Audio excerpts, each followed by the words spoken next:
అందరికీ నమస్కారం. నేను మీ Madhavi Vipreddy. I'm an advocate in Ongole district court. మనం ఈరోజు కంటెస్టెడ్ డివోర్స్ అంటే ఏంటిదో తెలుసుకుందాం. కంటెస్టెడ్ డివోర్స్ అంటే మ్యారిటల్ రిలేషన్షిప్లో వైఫ్ కానీ హస్బెండ్కి కానీ ఏ ఒక్కరికి మాత్రమే ఆ రిలేషన్షిప్ని కంటిన్యూ చేయడానికి ఇంట్రెస్ట్ ఉంటుంది.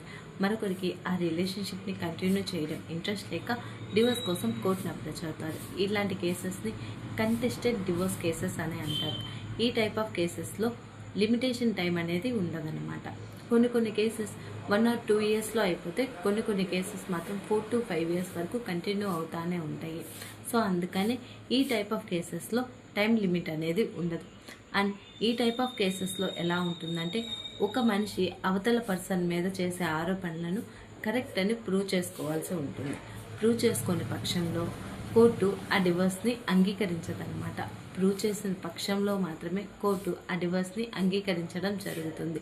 ఫర్ ఎగ్జాంపుల్, ఒక వైఫ్ తన హస్బెండ్ మీద ఎలిగేషన్ చేస్తుంది. ఏమనంటే తన హస్బెండ్ వేరే పర్సన్తో, థర్డ్ పర్సన్తో ఇల్లీగల్ రిలేషన్షిప్లో ఉన్నారు అని చెప్పి కోర్టుని అప్రోచ్ అవుతుంది డివోర్స్ కోసం. ఆ వైఫ్ ఆ హస్బెండ్ వేరే పర్సన్తో ఇల్లీగల్ రిలేషన్షిప్లో ఉన్నారని ఆ వైఫ్ కోర్టు ముందు ప్రూవ్ చేసుకోవాల్సి వస్తుంది. ప్రూవ్ చేసుకున్న పక్షంలో మాత్రమే డివోర్స్ అనేది కోర్టు ప్రొవైడ్ చేస్తుంది. ప్రూవ్ చేసుకునే పక్షంలో ఆ కోర్టు ఆ డివోర్స్ని అప్రూవల్ చేయదన్నమాట.